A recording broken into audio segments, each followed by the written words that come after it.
ዝምተኛው ገዳይ በመባል የሚታወቀው ከፍተኛ የደም ግፊት በሽታ በአመት ውስጥ ከ7.5 ሚሊዮን በላይ ለሆኑ ሰዎች ሞት ምክንያት ነው። ይህም የሚሆነው ምንም አይነት ምልክትን ሳያሳይ ሰውነታችን ውስጥ ከፍተኛ ጉዳትን በማድረስ ሰውየው ግፊት እንዳለበት ወይ ሴትየዋ ግፊት እንዳለባት ሳታውቅ እስከ ሞት ድረስ ልትደርስ ትችላለች ማለት ነው። በዛሬው ቪዲዮ የደም ግፊት ምንድን ነው? ምልክቶቹስ ምንድናቸው? ምን አይነት ህክምናዎች አሉት? መድኃኒት ከጀመርን በኋላስ ብናቆም ምን ሊፈጠር ይችላል የሚለውን በሰፊው እንነጋገራለን። ዶክተር ቤቴሌም ነኝ፣ አብራችሁን ቆዩ። የደም ግፊት ምንድነው ከሚለው ጥያቄ ስንጀምር የደም ግፊት ከልብ ምት የሚመነጭና ደም በሰውነት እንዲዘዋወር የሚረዳ የግፊት ኃይል ነው። የደም ግፊት ከሚባለው ወይ ደግሞ ከሚገባው በላይ ሲጨምር የደም ቧንቧዎችና የተለያዩ የሰውነት ክፍሎችን ሊጎዳ ይችላል። ይህም ከፍተኛ የደም ግፊት ወይም የደም ብዛት ሃይ ብለድ ፕሬሸር ተብሎ ይታወቃል።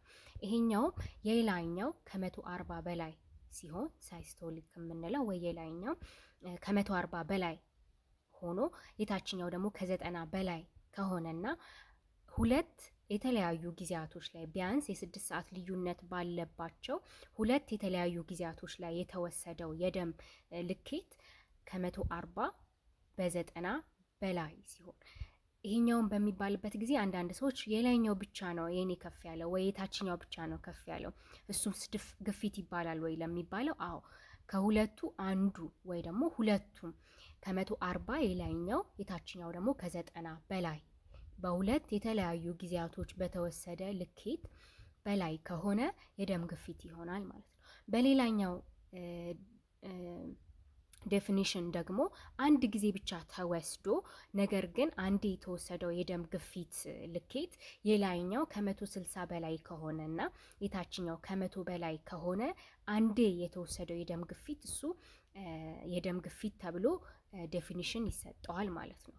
ስለዚህ ደም ግፊት ምንድነው ለሚለው የመለስ ነው የላይኛው ከ140 የታችኛው ከ90 በላይ ከሆነ በሁለት የተለያዩ ጊዜያቶች የተወሰደ የደም ልኬት ወይ ደግሞ አንዴ ብቻ የተወሰደ የላይኛው ከ160 የታችኛው ከ100 በላይ ከሆነ ይሄም ማለት የግድ ሁለቱም መጨመር የለባቸው አንዱን ብቻ ከጨመረ እሱም የደም ግፊት ነው ማለት ነው። እሺ ከፍተኛ የደም ግፊት ሁለት የተለያዩ መደቦች አሉት። የመጀመሪያው ከሌሎች በሽታዎች ወይም ከመድኃኒቶች ጋር ተያይዞ የሚመጣ ከፍተኛ የደም ግፊት ሲሆን ይሄኛውም በሕክምናው ሰከንደሪ ሃይፐርቴንሽን እንለዋለን።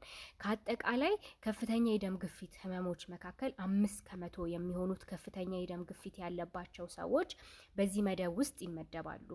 የደም ግፊታቸው ከፍ የሚያደርገው በሽታ ሲሆን ወይ ደግሞ መድኃኒት ሲሆን እነዚህ ነገሮች በሽታው ሲታከም ወይ መድኃኒቱ በሚቋረጥበት ጊዜ ላይ ግፊታቸው ሊስተካከል ይችላል ማለት ነው። ከፍተኛ የደም ግፊት ሊያመጡ የሚችሉ በሽታዎች ታዲያ ምንድን ናቸው ብለን ስንነጋገር የመጀመሪያው የኩላሊት በሽታ፣ የታይፎይድ ህመሞች፣ የደም ስር ላይ ተጽዕኖ የሚያመጡ ህመሞች እና ኩሽንግ ሲንድሮም የሚባሉት ናቸው።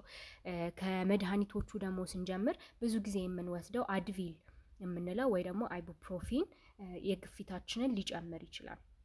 በተያያዥነትም አደንዛዥ እጾች እንደ ኮኬን ያሉ ጫት ውስጥ ያለው አንፌታሚን የሚባለው በተጨማሪም የወሊድ መከላከያ ወይም የወሊድ መቆጣጠሪያ መድኃኒቶች በአፍ የሚወሰዱት ኤስትሮጅን እና ፕሮጀስትሮንን የያዙት መድኃኒቶች ግፊታችንን ሊጨምሩ ይችላሉ ማለት ነው።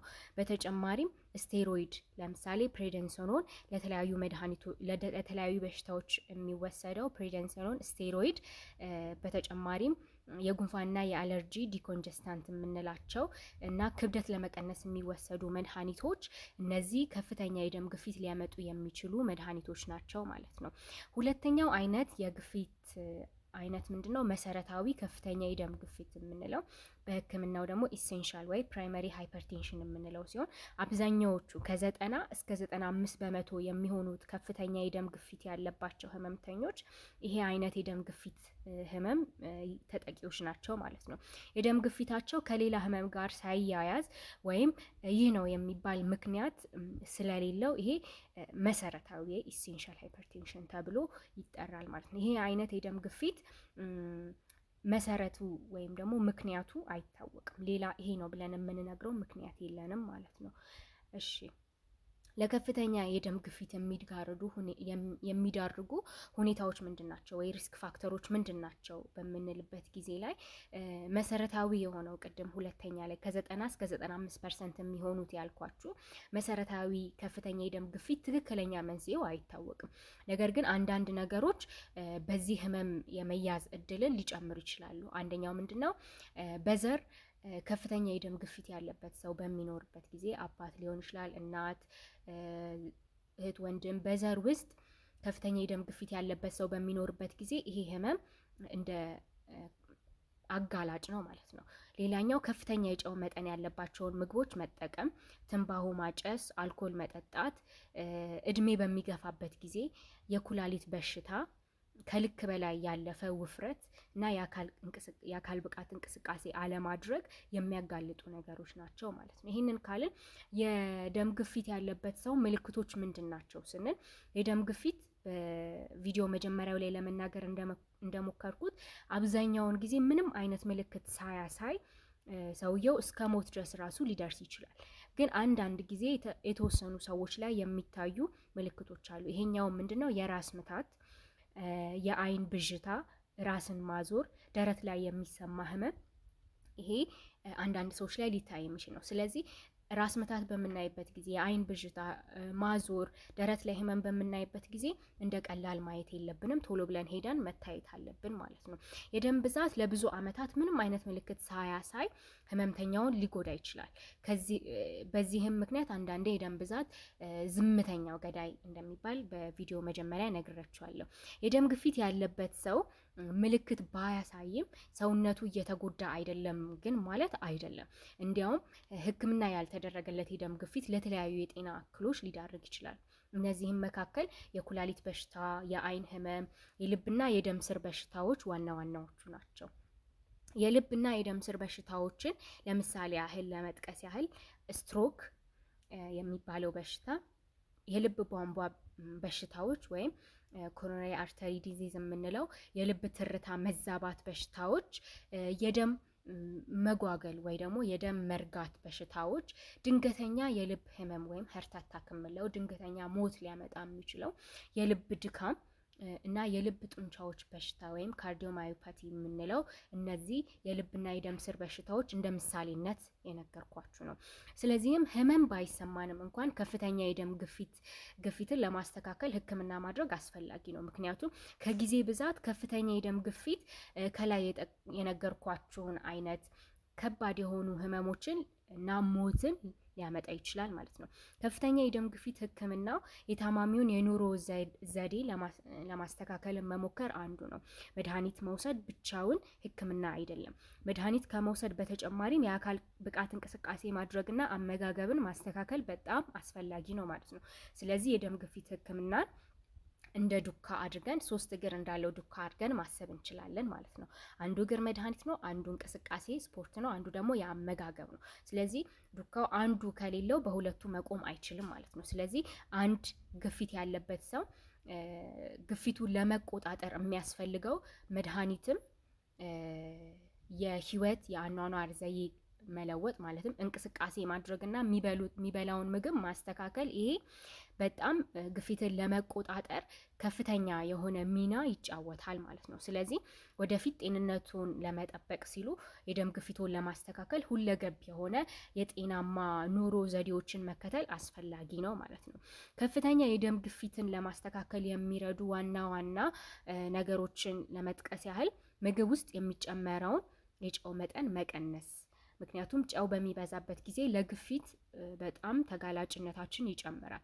ከሱም በተጨማሪ ጤናማ ያልሆኑ አመጋገቦችን ማስወገድ፣ እንቅስቃሴ ማድረግ፣ ውፍረት መቀነስ፣ አልኮል መቀነስ፣ ሲጋራ አለማጨስ እና ሐኪም ቤት ያሉትን ቀጠሮ በስነስርዓት እየሄዱ መከታተል እና ሐኪሙ የሚያዝሉትን መድኃኒት በጊዜው መውሰድ። አንዳንድ ጊዜ መድኃኒት እየተወሰደ ግፊታችሁ ከተስተካከለ በቃ ግፊት ተስተካክሏል ብሎ በራሳቸው አንዳንድ ታማሚዎች ቤታቸው ማንንም ሐኪም ሳያማክሩ መድኃኒታቸውን ያቆማሉ።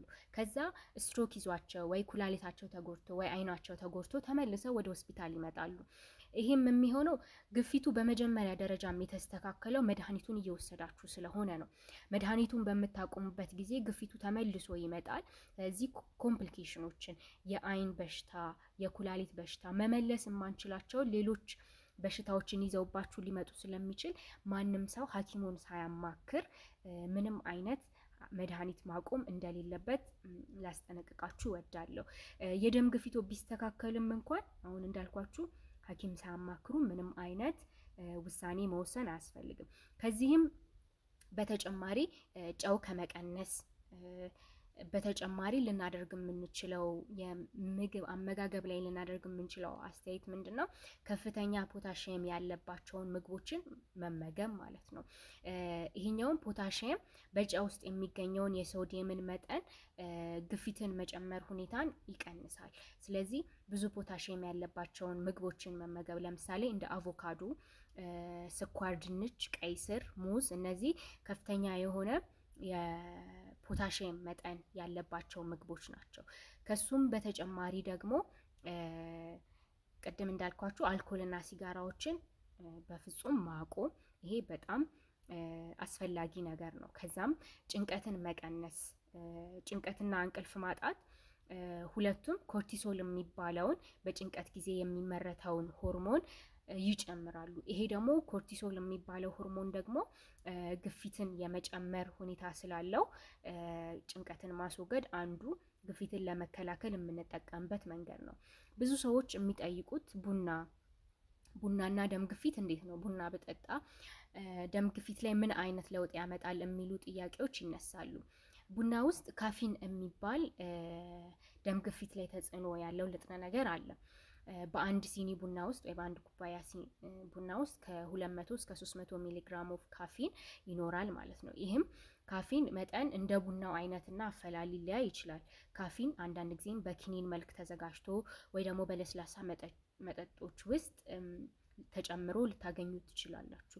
ብዙ ጊዜ ከቁጥጥር ውጭ የሆነ ከፍተኛ የደም ግፊት ያለባቸው ሰዎች ቡና እንዲቀንሱ ወይም ደግሞ ካፊኑ የወጣለትን ዲካፊኔትድ ኮፊ ወይ ቡና እንዲጠቀሙ ይበረታታል።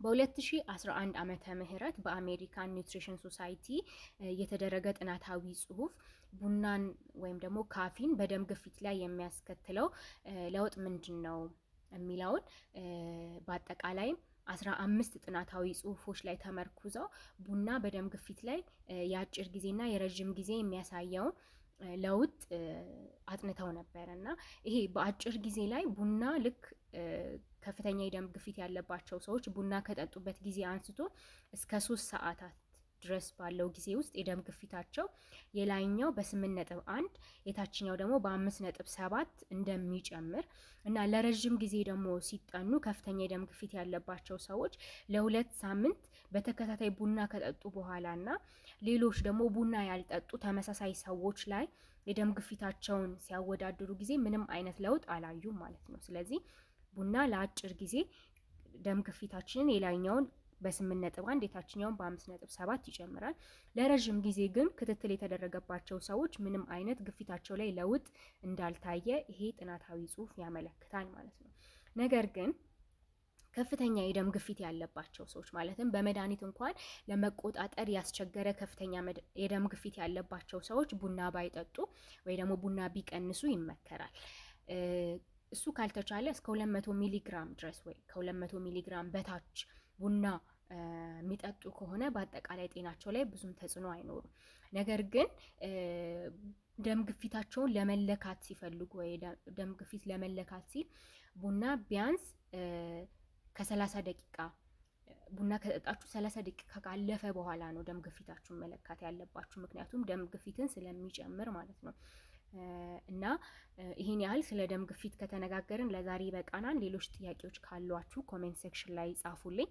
ስለሰማችሁኝ አመሰግናለሁ። ቴንክ ዩ ቬሪ ማች